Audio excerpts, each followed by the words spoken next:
Welcome to the second course in the Google Data Analytics Certificate. If you completed Course 1, we met briefly at the beginning. But for those of you who are just joining us, my name is Jimena and I'm a Google Finance Data Analyst. I think it's really wonderful that you're here with me learning about the fascinating field of data analytics. Learning and education have always been very important to me. When I was young, my mom always said, I can't leave you an inheritance, but I can give you an education that opens doors. That always pushed me to keep learning, and that education gave me the confidence to apply for my job at Google. Now, I get to do really meaningful work every day. Just recently, I worked as an analyst on a team called Verily Life Sciences.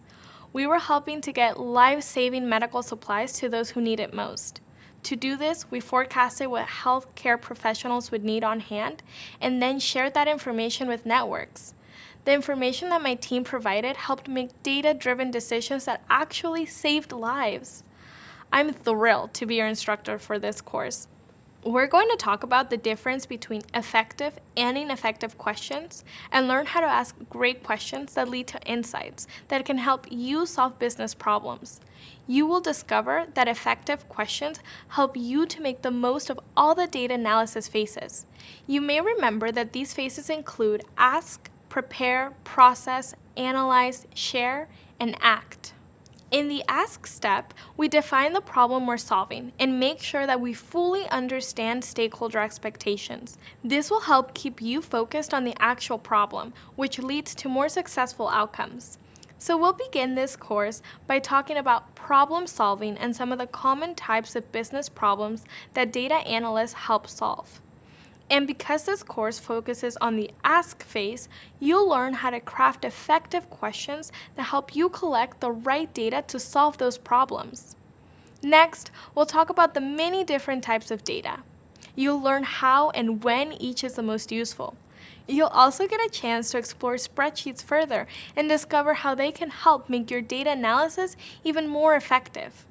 And then we'll start learning about structured thinking. Structured thinking is the process of recognizing the current problem or situation, organizing available information, revealing gaps and opportunities, and identifying the options. In this process, you address a very complex problem by breaking it down into smaller steps. And then those steps lead you to a logical solution. We'll work together to be sure you fully understand how to use structured thinking in data analysis. Finally, we'll learn some proven strategies for communicating with others effectively. I can't wait to share more about my passion for data analytics with you, so let's get started.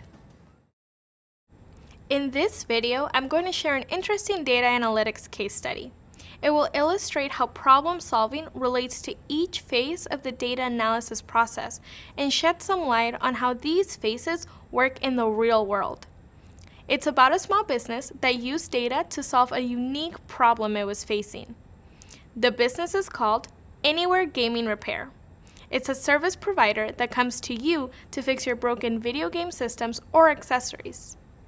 The owner wanted to expand his business. He knew advertising is a proven way to get more customers, but he wasn't sure where to start. There are all kinds of different advertising strategies, including print, billboard, TV commercials, public transportation, podcasts, and radio. One of the key things to think about when choosing an advertising method is your target audience. In other words, the specific people you're trying to reach. For example, if a medical equipment manufacturer wanted to reach doctors, placing an ad in a health magazine would be a smart choice. Or, if a catering company wanted to find new cooks, it might advertise using a poster at a bus stop near a cooking school. Both of these are great ways to get your ad seen by your target audience. The second thing to think about is your budget and how much the different advertising methods will cost. For instance, a TV ad is likely to be more expensive than a radio ad.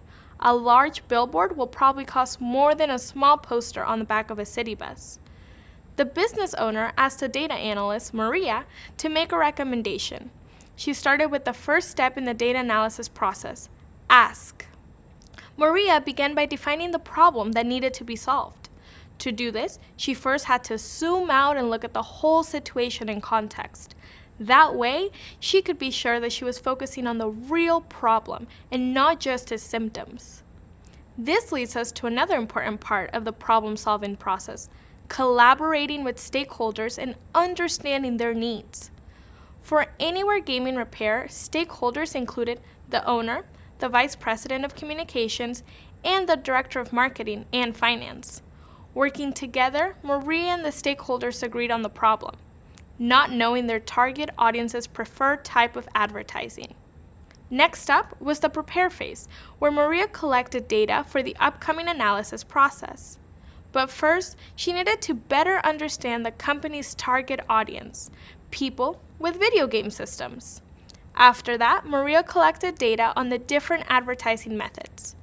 This way, she would be able to determine which was the most popular one with the company's target audience. Then, she moved on to the process step. Here, Maria cleaned the data to eliminate any errors or inaccuracies that could get in the way of the result. As we've learned, when you clean data, you transform it into a more useful format, create more complete information, and remove outliers. Then it was time to analyze. In this step, Maria wanted to find out two things.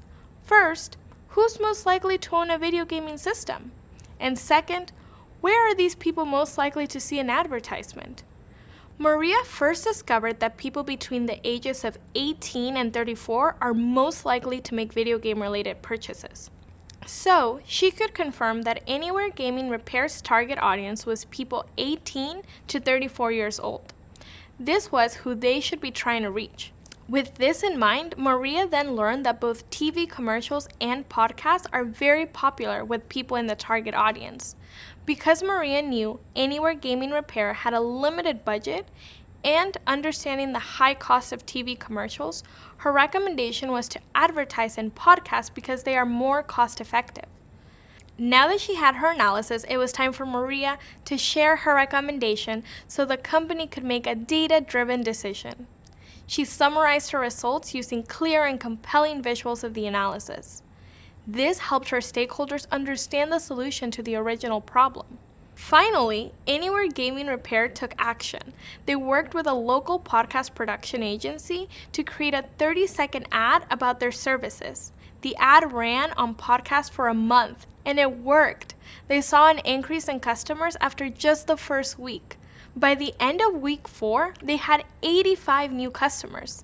There you go, effective problem solving using data analysis phases in action. Now you've seen how the 6 phases of data analysis can be applied to problem solving and how you can use that to solve real-world problems.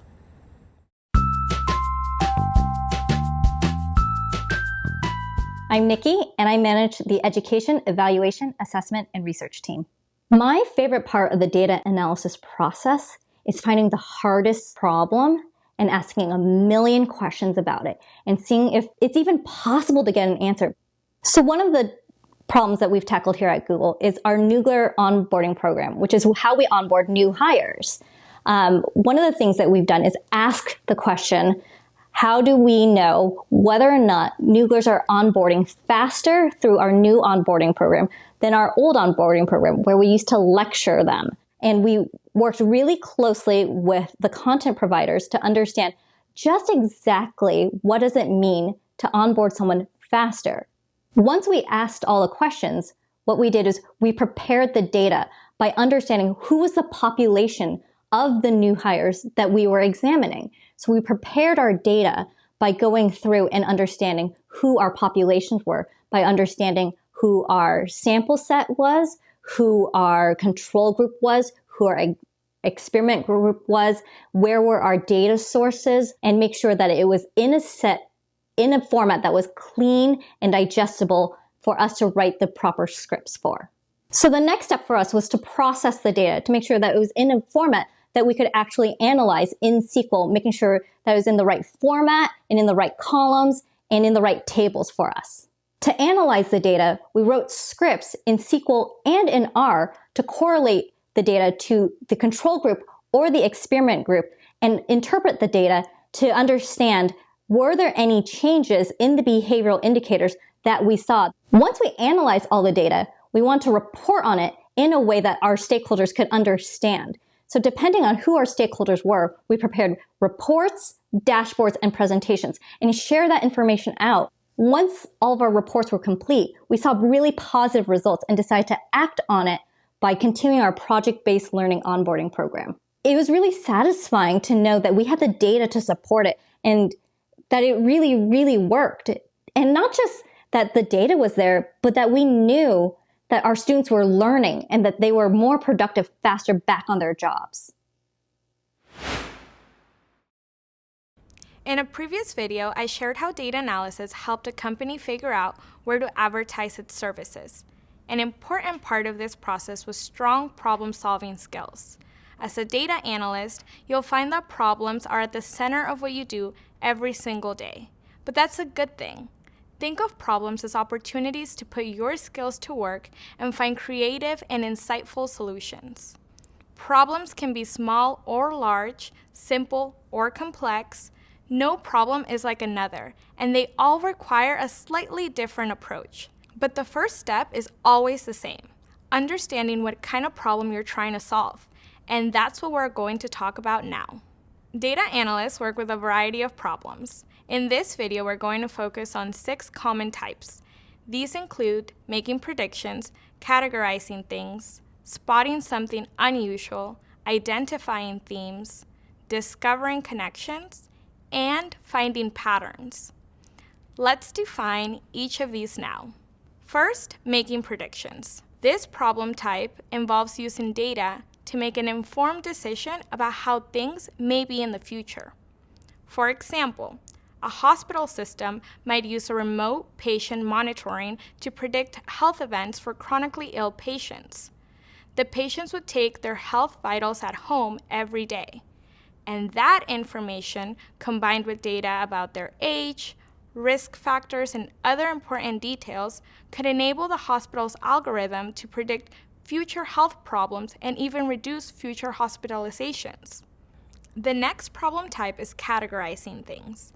This means assigning information to different groups or clusters based on common features. An example of this problem type is a manufacturer that reviews data on shop floor employee performance. An analyst might create a group for employees who are most and least effective at engineering, a group for employees who are most and least effective at repair and maintenance, most and least effective at assembly, and many more groups or clusters. Next, we have spotting something unusual. In this problem type, data analysts identify data that is different from the norm. An instance of spotting something unusual in the real world is a school system that has a sudden increase in the number of students registered, maybe as big as a 30% jump in the number of students. A data analyst might look into this upswing and discover that several new apartment complexes had been built in the school district earlier that year. They could use this analysis to make sure the school has enough resources to handle the additional students. Identifying themes is the next problem type. Identifying themes takes categorization as a step further by grouping information into broader concepts. So, going back to our manufacturer that has just reviewed data on the shop floor employees, first, these people were grouped by types and tasks. But now, a data analyst could take those categories and group them into the broader concept of low productivity and high productivity. This would make it possible for the business to see who is most and least productive in order to reward top performers and provide additional support to those workers who need more training. Now, the problem type of discovering connections enables data analysts to find similar challenges faced by different entities, and then combine data and insights to address them. Here's what I mean. Say a scooter company is experiencing an issue with the wheels it gets from its wheel supplier. The company would have to stop production until it could get safe, quality wheels back in stock. But meanwhile, the wheel company is encountering the problem with the rubber it uses to make wheels. Turns out, its rubber supplier could not find the right materials either. If all of these entities could talk about the problems they're facing and share data openly, they would find a lot of similar challenges, and better yet, be able to collaborate to find a solution. The final problem type is finding patterns. Data analysts use data to find patterns by using historical data to understand what happened in the past and is therefore likely to happen again. E-commerce companies use data to find patterns all the time. Data analysts look at transaction data to understand customer buying habits at certain points in time throughout the year. They may find that customers buy more canned goods right before a hurricane, or they purchase fewer cold weather accessories like hats and gloves during warmer months. The e-commerce companies can use these insights to make sure they stock the right amounts of products at these key times. Alright, you've now learned 6 basic problem types that data analysts typically face. As a future data analyst, this is going to be valuable knowledge for your career. Coming up, we'll talk a bit more about these problem types, and I'll provide even more examples of them being solved by data analysts. Personally, I love real-world examples. They really helped me better understand new concepts. So I can't wait to share even more actual cases with you. See you there.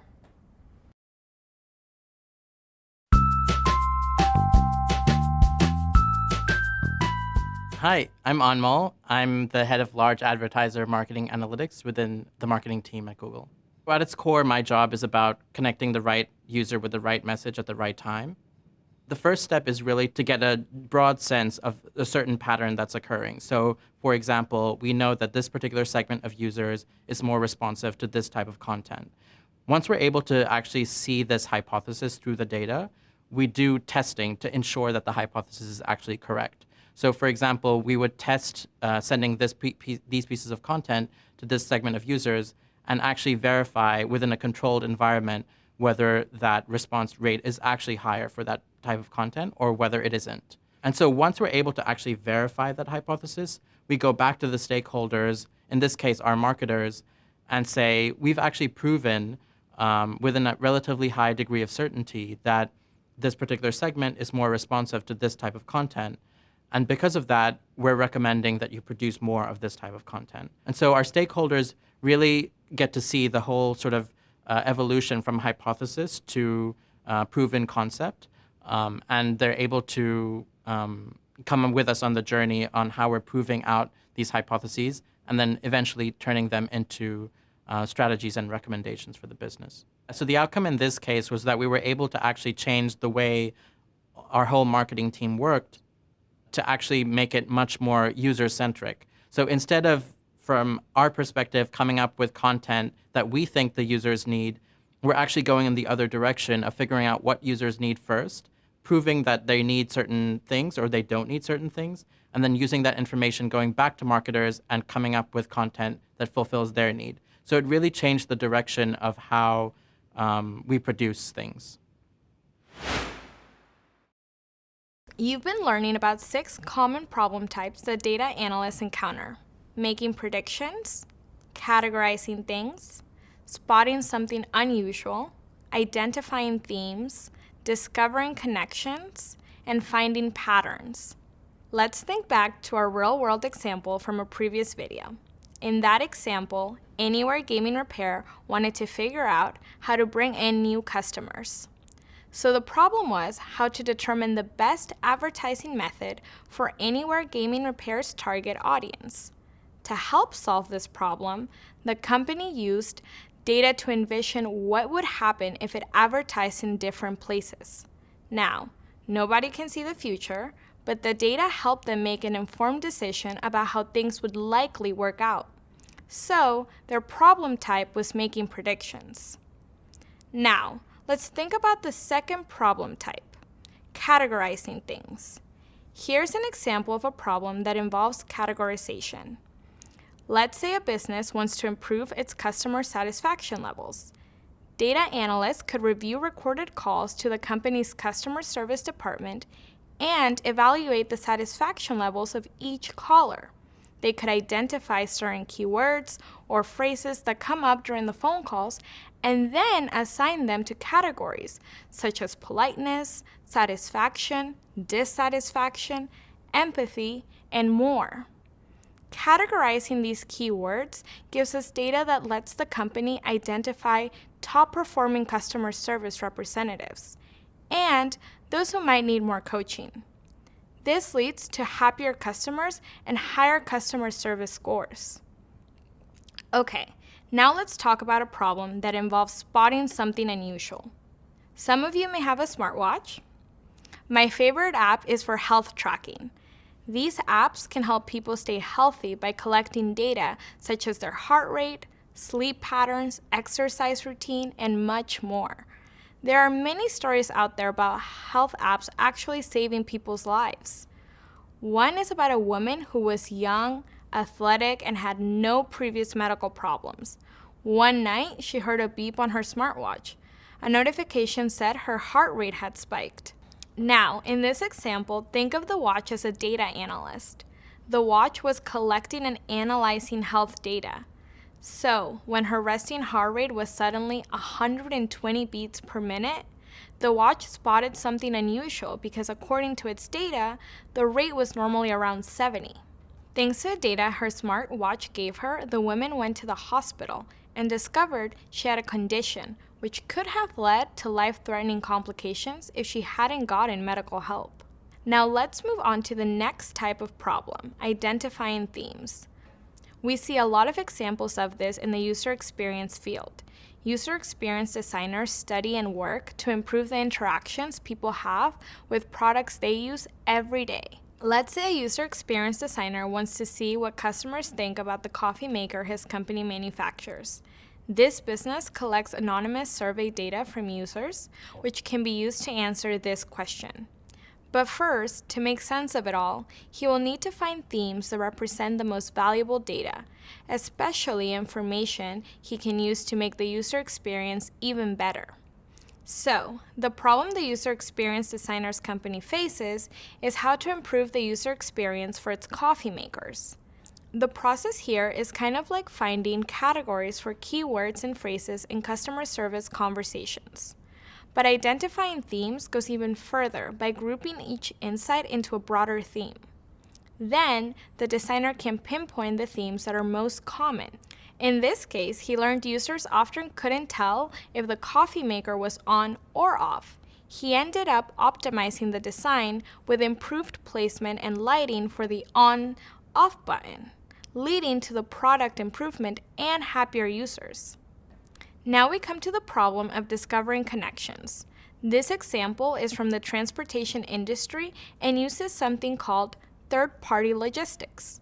Third-party logistics partners help businesses ship products when they don't have their own trucks, planes, or ships.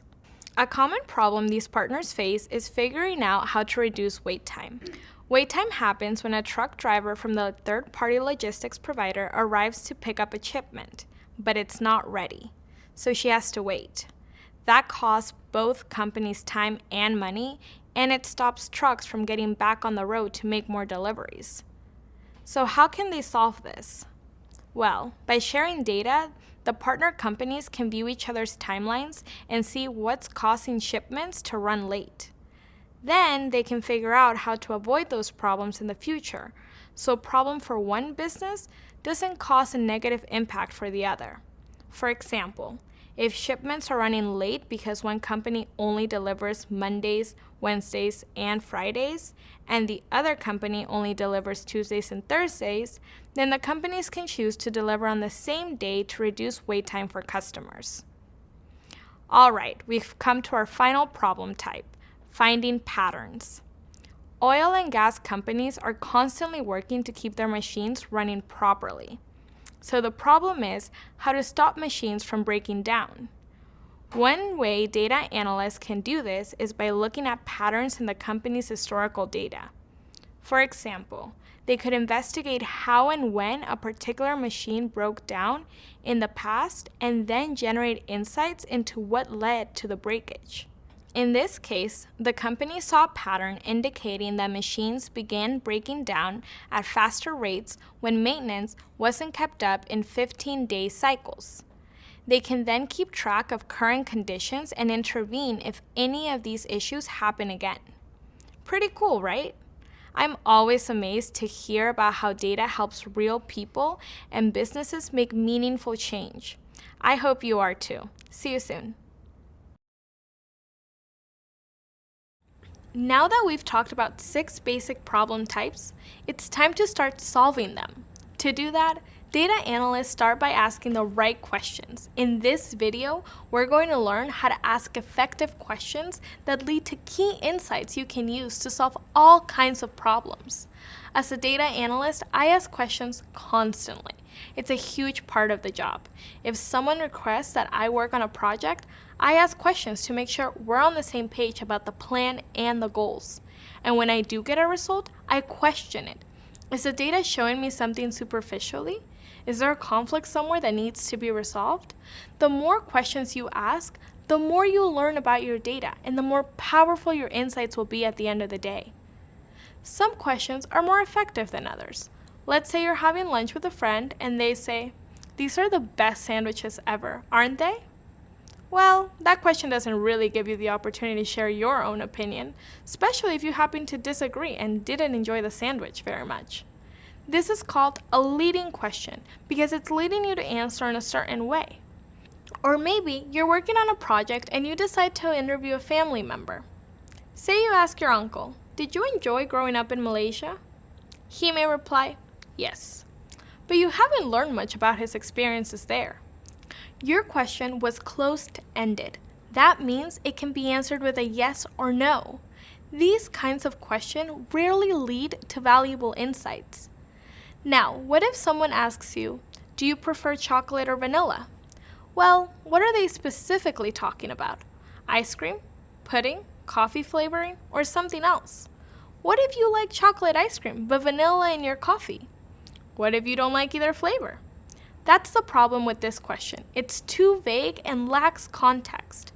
Knowing the difference between effective and ineffective questions is essential for your future career as a data analyst. After all, the data analyst process starts with the ask phase. So it's important that we ask the right questions. Effective questions follow the SMART methodology. That means they're specific, measurable, action-oriented, relevant, and time-bound. Let's break that down. Specific questions are simple, significant, and focused on a single topic or a few closely related ideas. This helps us collect information that's relevant to what we're investigating. If a question is too general, try to narrow it down by focusing on just one element. For example, instead of asking a closed-ended question like, "Are kids getting enough physical activities these days?" ask, "What percentage of kids achieve the recommended 60 minutes of physical activity at least 5 days a week?" That question is much more specific and can give you more useful information. Now, let's talk about measurable questions. Measurable questions can be quantified and assessed. An example of an unmeasurable question would be, "Why did our recent video go viral?" Instead, you could ask, "How many times was our video shared on social channels the first week it was posted?" That question is measurable because it lets us count the shares and arrive at a concrete number. Okay, now we've come to action-oriented questions. Action-oriented questions encourage change. You might remember that problem solving is about seeing the current state and figuring out how to transform it into the ideal future state. Well, action-oriented questions help you get there. So, rather than asking, "How can we get customers to recycle our product packaging?" you could ask, "What design features will make our packaging easier to recycle?" This brings you answers you can act on. All right, let's move on to relevant questions. Relevant questions matter, are important, and have significance to the problem you're trying to solve. Let's say you're working on a problem related to a threatened species of frog, and you asked, "Why does it matter that Pine Barrens tree frogs started disappearing?" This is an irrelevant question because the answer won't help us find a way to prevent these frogs from going extinct. A more relevant question would be, "What environmental factors changed in Durham, North Carolina between 1983 and 2004 that could cause pine-bearing street frogs to disappear from the Sandhills region? This question would give us answers we can use to help solve our problem.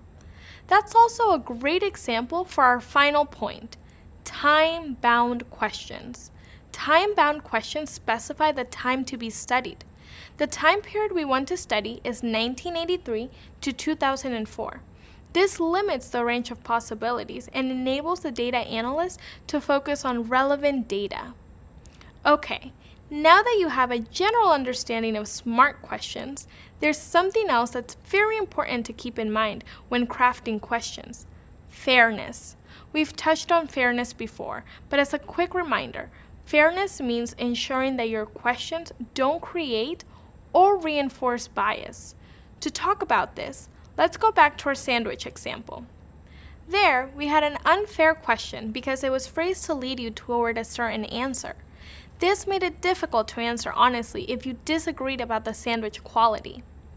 Another common example of an unfair question is one that makes assumptions. For instance, let's say a satisfaction survey is given to people who visit a science museum. If the survey asks, "What do you love most about our exhibits?"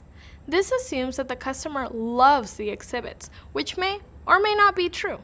Fairness also means crafting questions that make sense to everyone. It's important for questions to be clear and have a straightforward wording that anyone can easily understand. Unfair questions also can make your job as a data analyst more difficult. They lead to unreliable feedback and missed opportunities to gain some truly valuable insights. You've learned a lot about how to craft effective questions, like how to use the SMART framework while creating your questions, and how to ensure that your questions are fair and objective. Moving forward, you'll explore different types of data and learn how each is used to guide business decisions. You'll also learn more about visualizations and how metrics or measures can help create success. It's going to be great.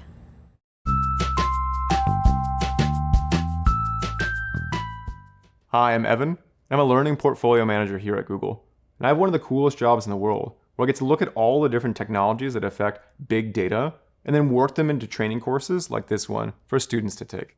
I wish I had a course like this when I was first coming out of college or high school. It was honestly a data analyst course that's geared in the way like this one is, if you've already taken some of the videos, really prepares you to do anything you want. It'll open all of those doors that you want for any of those roles inside of the data curriculum. Well, what are some of those roles? There are so many different career paths for someone who's interested in data. Generally, if you're like me, you'll come in through the door as a data analyst, and you'll be working with spreadsheets, you'll be working with small, medium, and large databases, but all you have to remember is 3 different core roles. Now, there's many, and there's specialties within each of these different careers, but these 3 are the data analyst, which is generally someone who works with SQL, spreadsheets, databases, might work as a business intelligence team creating those dashboards. Now, where does all that data come from? Generally, a data analyst will work with a data engineer to turn that raw data into actionable pipelines. So you have data analysts, data engineers, and then lastly, you might have data scientists who basically say, the data engineers have built these beautiful pipelines. Sometimes the analysts do that too. The analysts have provided us clean and actionable data, and the data scientists then work to actually turn it into really cool machine learning models or statistical inferences that are just well beyond anything you could have ever imagined. And we'll share a lot of resources and links for ways that you can get excited for each of these different roles. And the best part is, if you're like me, when I went into school, I didn't know what I wanted to do. And you don't have to know at the outset which path you want to go down. Try them all. See what you really, really like. It's very personal. Becoming a data analyst is so exciting. Why? Because it's not just like a means to an end. It's taking on a career path where so many bright people have gone before and have made the tools and technologies that much easier for you and me today. For example, when I was starting to learn SQL, or the structured query language that you're going to be learning as part of this course, I was doing it on my local laptop, and each of the queries would take like 20, 30 minutes to run. And it was very hard for me to keep track of the different SQL statements that I was writing or share them with somebody else. That was about 10 or 15 years ago.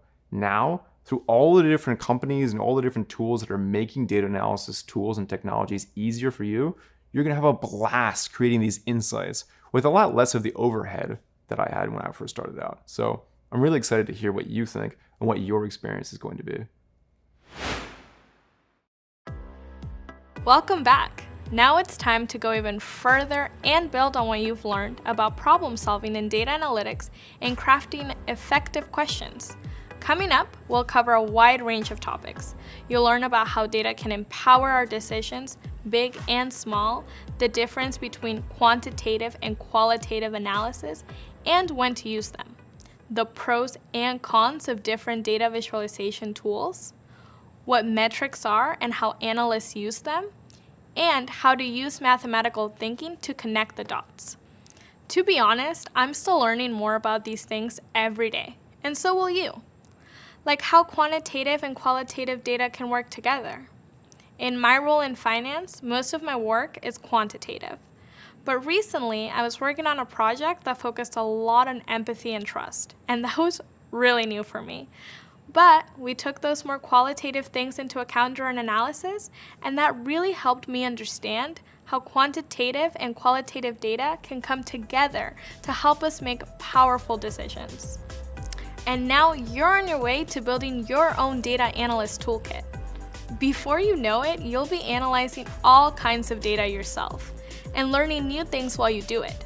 But first, let's start small with the power of observation. We've talked a lot about what data is and how it plays into decision making. So what do we know already? Well, we know that data is a collection of facts. We also know that data analysis reveals important patterns and insights about that data. And finally, we know that data analysis can help us make more informed decisions. Now, we'll look at how data plays into the decision-making process and take a quick look at differences between data-driven and data-inspired decisions. Let's look at a real-life example. Think about the last time you searched restaurants near me and sorted the results by rating to help you decide which one looked best. That was a decision you made using data.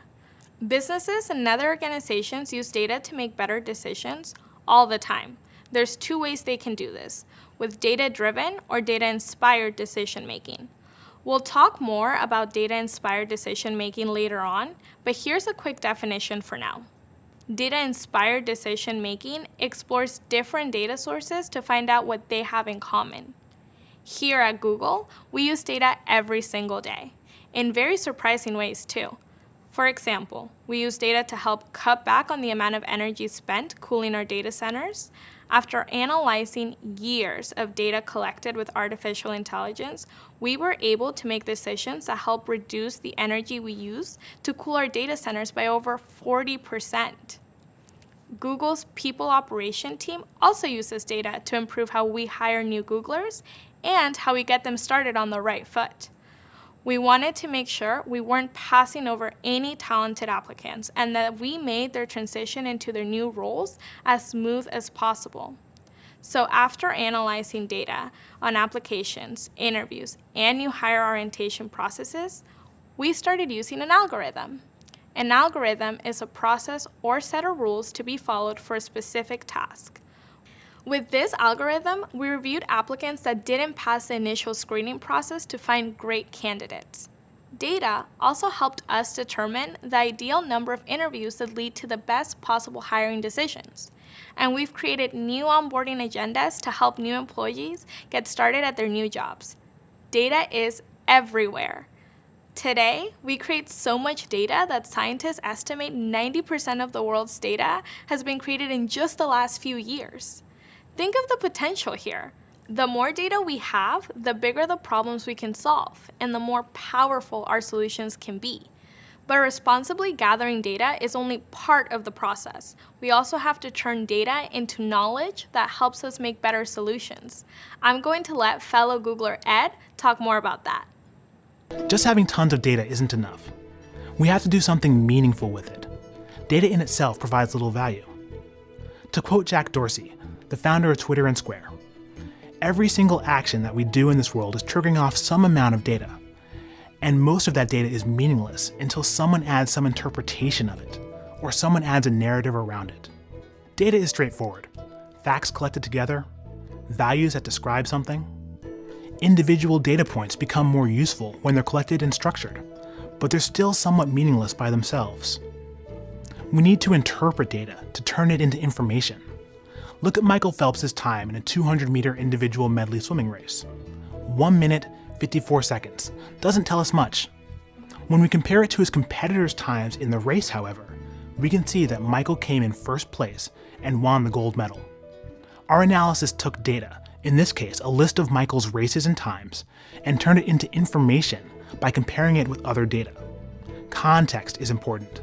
We needed to know that this race was an Olympic final and not some other random race, to determine that this was a gold medal finish. But this still isn't knowledge. When we consume information, understand it, and apply it, that's when data is most useful. In other words, Michael Phelps is a fast swimmer. It's pretty cool how we can turn data into knowledge that helps us in all kinds of ways, whether it's finding the perfect restaurant or making environmentally friendly changes. But keep in mind, there are limitations to data analytics. Sometimes we don't have access to all of the data we need, or data is measured differently across programs, which can make it difficult to find concrete examples. We'll cover these more in details later on, but it's important to start thinking about them now. Now that you know how data drives decision-making, you know how key your role as a data analyst is to the business. Data is a powerful tool for decision-making, and you can help provide businesses with the information they need to solve problems and make new decisions. But before that, you'll need to learn a little more about the kinds of data you'll be working with and how to deal with it. Hi again. So, when it comes to decision making, data is key. But we've also learned that there are a lot of different kinds of questions that data might help us answer, and these different questions make different kinds of data. There are two kinds of data that we'll talk about in this video: quantitative and qualitative. Quantitative data is all about the specific and objective measures of numerical facts. This can often be the what, how many, and how often about a problem. In other words, things you can measure, like how many commuters take the train to work every week. As a financial analyst, I work with a lot of quantitative data. I love the certainty and accuracy of numbers. On the other hand, qualitative data describes subjective or explanatory measures of qualities and characteristics, or things that can't be measured with numerical data, like your hair color. Qualitative data is great for helping us answer why questions. For example, why people might like a certain celebrity or snack food more than others. With quantitative data, we can see numbers visualized as charts or graphs. Qualitative data can then give us a more high-level understanding of why the numbers are the way they are. This is important because it helps us add context to a problem. As a data analyst, you'll be using both quantitative and qualitative analysis, depending on your business task. Reviews are a great example of this. Think about a time you used reviews to decide whether you wanted to buy something or go somewhere. These reviews might have told you how many people dislike that thing and why. Businesses read these reviews too, but they use the data in different ways. Let's look at an example of a business using data from customer reviews to see qualitative and quantitative data in action. Now, say a local ice cream shop has started using their online reviews to engage with their customers and build their brand. These reviews give the ice cream shop insight into their customers' experiences, which they can use to inform their decision-making. The owner notices that their rating has been going down. He sees that lately his shop has been receiving more negative reviews. He wants to know why, so he starts asking questions. First are measurable questions. How many negative reviews are there? What's the average rating? How many of these reviews use the same keywords? These questions generate quantitative data, numerical results that help confirm their customers aren't satisfied. This data might lead them to ask different questions. Why are customers unsatisfied? How can we improve their experience? These are questions that lead to qualitative data. After looking through the reviews, the ice cream shop owner sees a pattern. 17 of negative reviews use the word frustrated. That's quantitative data. Now we can start collecting qualitative data by asking why this word is being repeated. He finds that customers are frustrated because the shop is running out of popular flavors before the end of the day. Knowing this, the ice cream shop can change its weekly order to make sure it has enough of what the customers want. With both quantitative and qualitative data, the ice cream shop owner was able to figure out his customers were unhappy and understand why. Having both types of data made it possible for him to make the right changes and improve his business. Now that you know the difference between quantitative and qualitative data, you know how to get different types of data by asking different questions. It's your job as a data detective to know which questions to ask to find the right solution. Then you can start thinking about cool and creative ways to help stakeholders better understand the data. For example, interactive dashboards, which we'll learn about soon. Data is great, but if we can't communicate the story data is telling, it isn't useful to anyone. So we need ways to organize data that helps us turn it into information. There are all kinds of tools out there to help you visualize and share your data analysis with stakeholders. Here, we'll talk about two kinds of data presentation tools, reports and dashboards. Reports and dashboards are both useful for data visualization, but there are pros and cons for each of them. A report is a static collection of data given to stakeholders periodically. A dashboard, on the other hand, monitors live incoming data. Let's talk about reports first. Reports are great for giving snapshots of high-level historical data for an organization. For example, a finance firm's monthly sales. Reports come with a lot of benefits too. They can be designed and sent out periodically, often on a weekly or monthly basis, as organized and easy to reference information. They're quick to design and easy to use as long as you continually maintain them. And finally, because reports use static data, or data that doesn't change once it's been recorded, they reflect data that's already been cleaned and sorted. There are some downsides to keep in mind too. Reports need regular maintenance and aren't very visually appealing. And because they aren't automatic or dynamic, reports don't show live evolving data. For a live reflection of incoming data, you'll want to design a dashboard. Dashboards are great for a lot of reasons. They give your team more access to information being recorded. You can interact with data by playing with filters. And because they're dynamic, they have long-term value. If stakeholders need to continually access information, a dashboard can be more efficient than having to pull reports over and over, which is a big time saver for you. And last but not least, they're just nice to look at. But dashboards do have some cons too. For one thing, they take a lot of time to design and can actually be less efficient than reports if they're not used very often. And if the base table breaks at any point, they need a lot of maintenance to get back up and running again. Dashboards can sometimes overwhelm people with information too. If you aren't used to looking through data on a dashboard, you might get lost in it. As a data analyst, you need to decide the best way to communicate information to your stakeholders. For example, what if your stakeholders are interested in the company's social media engagement? Would a monthly report that tells them the number of new followers for their page be useful? Or a dashboard that monitors live social media engagement across multiple platforms? Later on, you'll create your own reports and dashboards to practice using these tools. But for now, I want to show you what a report and a dashboard might look like. We'll start by using a tool we're already familiar with, spreadsheets. Let's see one way spreadsheet data could be visualized in a report. This spreadsheet has data set with order details from a wholesale company. That's a lot of information. From the headers, we can see different things recorded here, like the order date, the salesperson, the unit price, and revenue for each transaction recorded. It's all useful information, but a little hard to wrap your head around. We want a report that's easier to read. Let's say your stakeholders want a quick look at the revenue by salesperson. Using the data, you could make them a pivot table with a graph that shows that information. A pivot table is a data summarization tool that is used in data processing. Pivot tables are used to summarize, sort, reorganize, group, count, total, or average data stored in a database. It allows its users to transform columns into rows and rows into columns.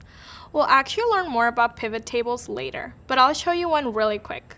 We'll select the Data menu and click Pivot Table button. It can pull data from this table, so we can just press Create and it'll pull up a new worksheet. Over here, it gives us the pivot table fields we can choose from. Let's select Salesperson and Revenue. And just like that, it made a chart for us. At this point, you can play around with how the graph looks, but the information is all there.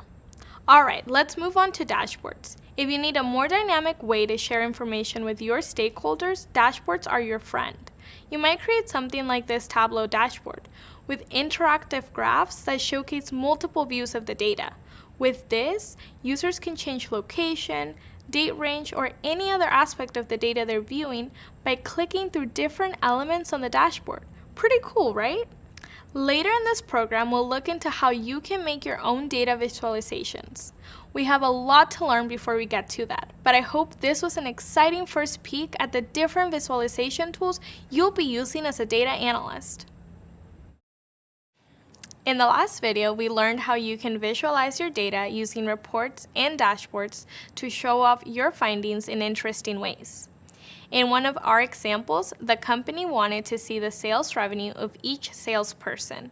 That specific measurement of data is done using metrics.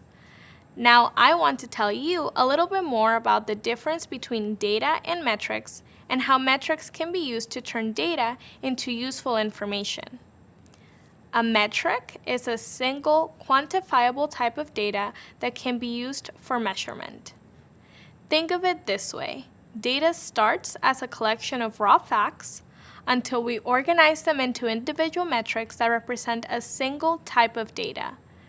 Metrics can also be combined into formulas that you can plug your numerical data into.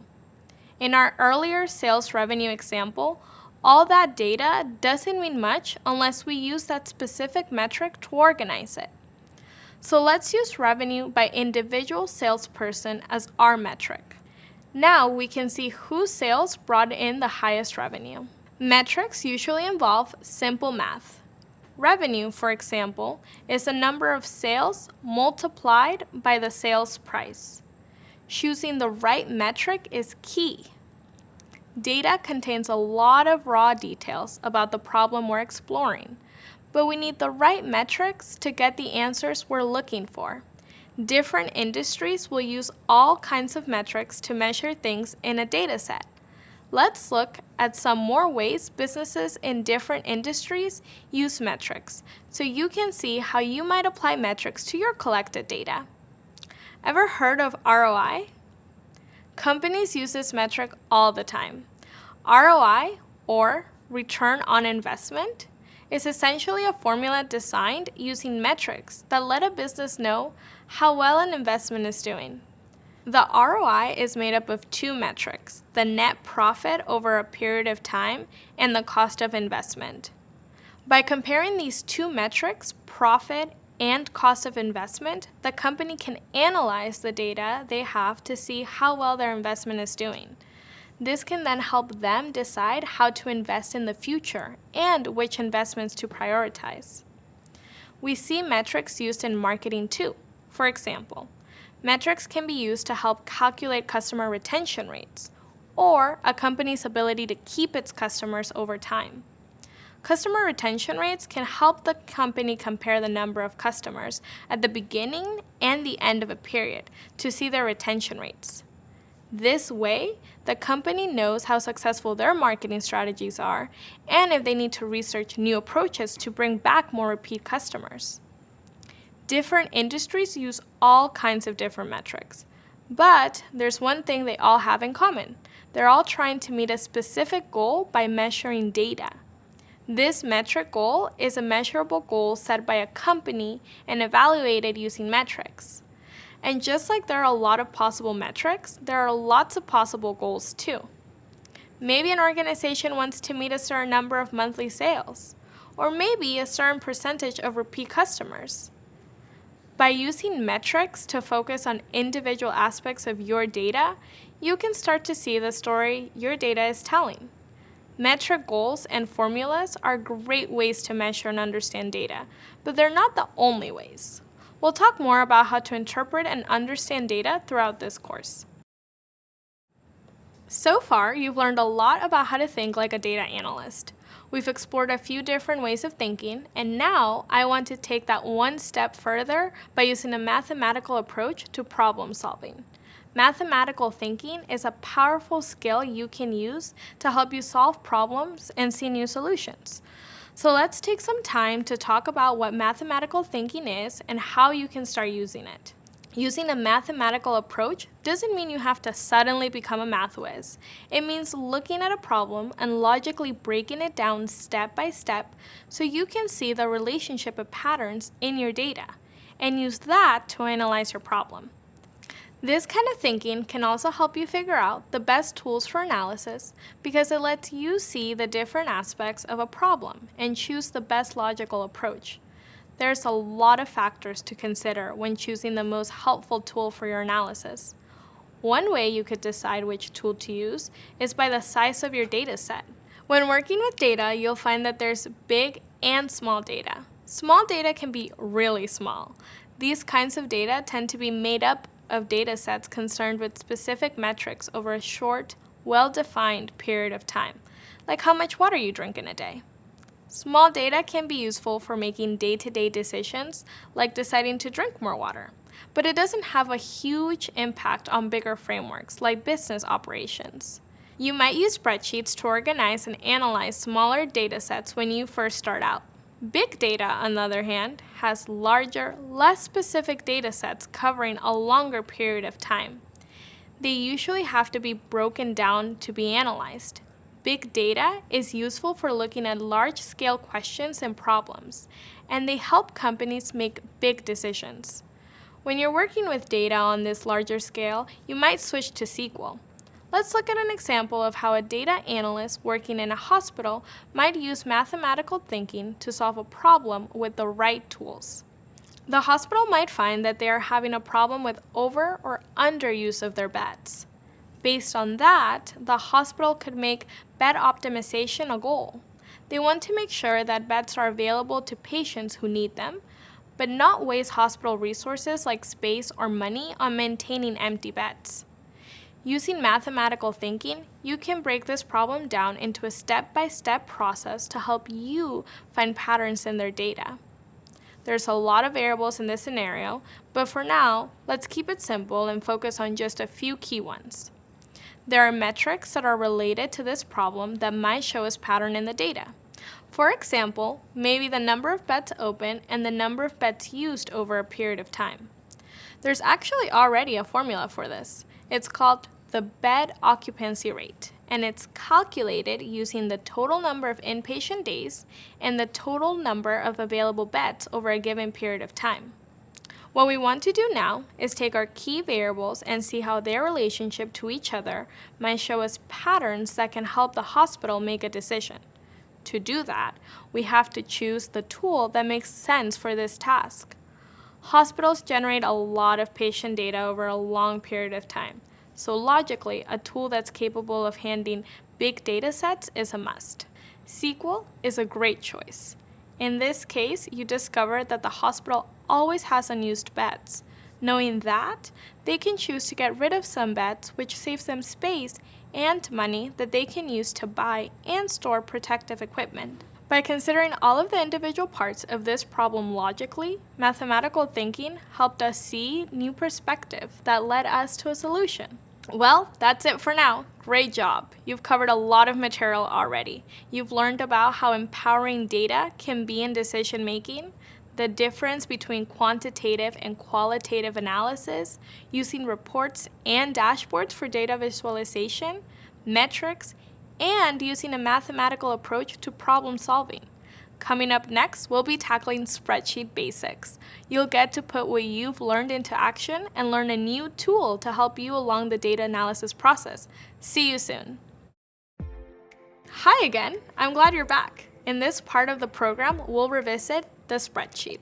Spreadsheets are a powerful and versatile tool, which is why they're a big part of pretty much everything we do as data analysts. There's a good chance a spreadsheet will be the first tool you reach for when trying to answer data-driven questions.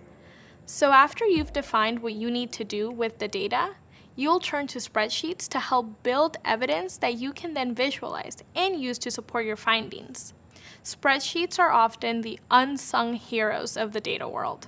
They don't always get the appreciation they deserve, but as a data detective, you'll definitely want them in your evidence collection kit. I know spreadsheets have saved the day for me more than once. I've added data for purchase orders into a sheet, set up formulas in one tab, and had the same formulas do the work for me in other tabs. This frees up time for me to work on other things during the day. I couldn't imagine not using spreadsheets. Math is a core part of every data analyst's job, but not every analyst enjoys it. Luckily, spreadsheets can make calculations more enjoyable, and by that I mean easier. Let's see how. Spreadsheets can do both basic and complex calculations automatically. Not only does this help you work more efficiently, but it also lets you see the results and understand how you got them. Here's a quick look at some of the functions that you'll use when performing calculations. Many functions can be used as part of a math formula as well. Functions and formulas also have other uses, and we'll take a look at those too. We'll take things one step further with exercises that use real data from databases. This is your chance to reorganize a spreadsheet, do some actual data analysis, and have some fun with data.